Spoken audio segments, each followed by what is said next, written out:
the fresh fishes of the river Jamuna, and it is pure and safety for the human body. So we eat this type of fish every day, and you hear the lifestyle of the fishermen of the river Jamuna.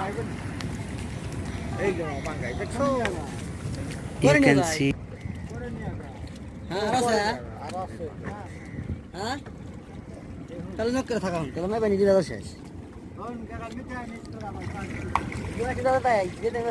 ও আসো না